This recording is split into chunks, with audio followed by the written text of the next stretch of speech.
2026 ଚନ୍ଦନେଶ୍ୱର ଚଳକ ପର୍ବର ଆଜି ହେଉଛି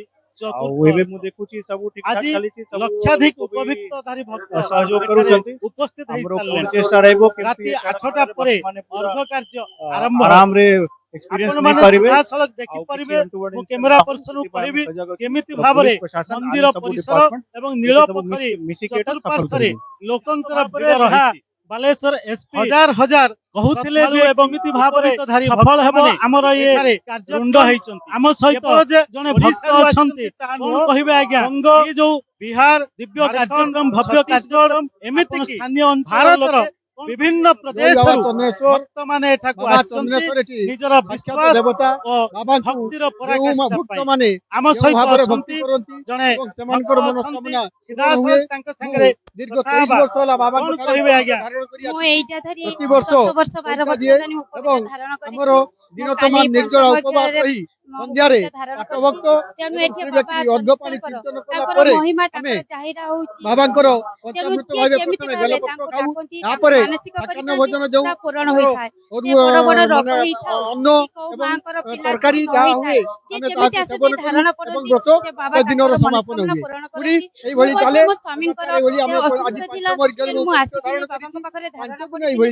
ତେଣୁ ଏବେ ଭଲ ଅଛି। ତେଣୁ ସେ ବିଶ୍ୱାସର ଏ ପର୍ବ ମୁଁ ସିଧାସଳଖ କ୍ୟାମେରା ପର୍ସନକୁ କହିବି ଦେଖେଇବା ପାଇଁ ମନ୍ଦିର ପରିସରରେ ଯୋଉ ଅର୍ଘ ପ୍ରଦାନ ହଉଛି ଏବଂ ସେଇଭଳି ମନ୍ଦିର ବାହାରେ ଅପେକ୍ଷା କରି ରହିଥିବା ଯୋଉ ଭକ୍ତମାନେ ଅଛନ୍ତି ସେମାନେ ମଧ୍ୟ ଧାଡିରେ ଚାଲିଛନ୍ତି ମନ୍ଦିର ପରିସରଙ୍କର ଏବଂ ଏଠି ଦେଖନ୍ତୁ କେମିତି ଭାବରେ ମନ୍ଦିର ପରିସର ଏବଂ ତାଙ୍କର ଧାଡି ଭକ୍ତ ଚାଲିଛନ୍ତି ଏବଂ ଯାହା ସେ ଅପେକ୍ଷା କରିଛନ୍ତି ହଜାର ହଜାର ଭକ୍ତ ଏବଂ ସେମାନଙ୍କୁ ଶାନ୍ତି ଶୃଙ୍ଖଳାର ସହିତ ଭିତରକୁ ପ୍ରବେଶ କରିବା ପାଇଁ ପୁଲିସ ପ୍ରଶାସନ ନିଶ୍ଚିତ ଭାବରେ ପ୍ରୟାସ ଜାରି ରଖିଛି ଏବଂ ଆଗାମୀ 5 ଦିନ ମଧ୍ୟ ଏଇଭଳି ଭାବରେ କାର୍ଯ୍ୟକ୍ରମ ରହିବ।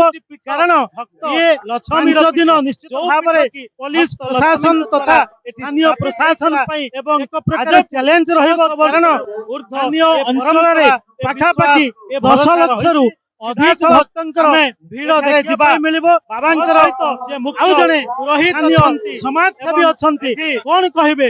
ଇଏ ଯୋଉ ପଞ୍ଚମ ଅର୍ଘରେ ଆପଣ ଭାବୁଛନ୍ତି ଯେ 50,000ରୁ ଅଧିକ ଭକ୍ତଙ୍କର ଭିଡ଼ ଆଗାମୀ ସମୟରେ କଣ? এই যে আজি হচ্ছে পঞ্চম অর্ঘ, এই পঞ্চম অর্ঘরে আমার আজি হচ্ছে মহাদেবজীଙ୍କର ভক্ত হইଛନ୍ତି। তো কথা হচ্ছে আହୁରି ରହିଛି 2 ଦିନ ଆମ ପୀଠ ଧାରଣ କରିବାର ଆହୁରି ସମୟ ଅଛି। ଚତୁଃପାର୍ଶ୍ୱରେ ଆଶା କରାଯାଏ ଏବଂ ଭଗବାନ ରହିଛି ଏହାର 4 ଗୁଣ ଭକ୍ତ ବଢିବାର ସମ୍ଭାବନା ଅଛି। ତ ଏ ପାଇଁ ଲକ୍ଷାଧିକ ଭକ୍ତ ଆଜି ଚାଲିଛନ୍ତି ପଡା ଓଡିଶା ଯାଇଛି ପୁଲିସ ବିଭାଗ ଓଡିଶାରୁ ଏବଂ ଆପଣ ମାନେ ପାନୀୟ ଜଳ ସ୍ୱଚ୍ଛତା ଆମର ଆଉ ଅଳ୍ପ ସମୟ ପରେ ସମସ୍ତ ବିଭାଗ ଆମର ଅର୍ଘ ଦିଆଯିବ ବିଭାଗ ଦ୍ୱାରା 2ଟି ମୁଖ୍ୟ ପର୍ବ ରହିଛି ନୀଳ ପର୍ବ ନିଆଯାଇଥିଲା। କାର୍ଯ୍ୟକ୍ରମ ଚଳେଇ ସମସ୍ତଙ୍କର ସହଯୋଗିତା ଏପରେ ପାନୀୟ ଅଞ୍ଚଳର ପରିସମାପ୍ତି ହେବ।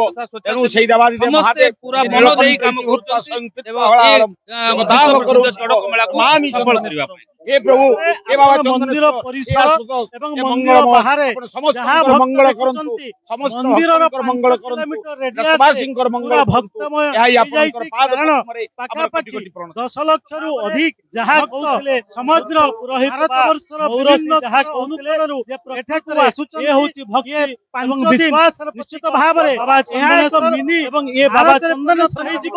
କାରଣ ଭକ୍ତି ନୈବେଦ୍ୟ ଭକ୍ତଙ୍କର ଅର୍ପଣ ଭାବରେ ଏହା ପବିତ୍ର ବୃନ୍ଦାବନ ହେଇଯିବ ପୂର୍ଣ୍ଣ ହୁଏ ଭାବରେ ସହିତ ଅଛନ୍ତି ବାବା ଚନ୍ଦନେଶ୍ୱରଙ୍କର ଜଣେ ବରିଷ୍ଠ ଅତ୍ୟନ୍ତ ପବିତ୍ର ଏବଂ ବିଶ୍ୱାସ ଆପଣ ଦୀର୍ଘ ଦିନ ଧରି ସେଇଥି ପାଇଁ ହଜାର ହଜାର କାରଣ ଆପଣ ଏଠାକୁ ଆସନ୍ତି ଏବଂ ଆସ୍ଥା ବିଶ୍ୱାସର ପ୍ରତୀକ ବାବା ଚନ୍ଦନେଶ୍ୱରଙ୍କ ସହିତ ସେମାନେ ଯୋଡ଼ି ହୋଇ ରୁହନ୍ତି।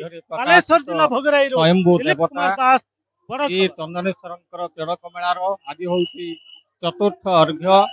ଆଜି କୌଳିକ ପ୍ରଥା ଏବଂ ପରମ୍ପରା ଅନୁଯାୟୀ ସନ୍ଧ୍ୟା ବେଳେ ପାଟଭକ୍ତା ଶ୍ରୀବେକଡ଼ି ଦିହୁଡ଼ି ଜାଳି ଏକ ପାରମ୍ପରିକ ବାଦ୍ୟର ତାଳେ ତାଳେ ଭଟ୍ଟପୁର ଗ୍ରାମର କାମିନା ମନ୍ଦିରକୁ ଯିବେ ଏବଂ ସେଠାରେ ଚନ୍ଦନେଶ୍ୱରଙ୍କର ଯେଉଁ ରବିବାର ଦିନ ଦେବଦୁର୍ଲ୍ଲଭ ବିବାହ ଉତ୍ସବ ପାଇଁ ଆଜି କନ୍ୟା ରାକ୍ଷସୀଙ୍କୁ ସ୍ୱୀକୃତି ପ୍ରଦାନ କରାଯିବ ଏବଂ ଆସନ୍ତାକାଲି ସମସ୍ତ ସେବାୟତଙ୍କୁ ଏବଂ ବାବା ଚନ୍ଦନେଶ୍ୱର ଏବଂ ଏ कामिनींकर विवाह पई समस्त सेवायत माननकु निमंत्रण जणाइबा सहित सेमानकु स्वागत करा जिवो। आज ये पीठरे लक्ष लक्ष भक्तंकर समागम होइछि।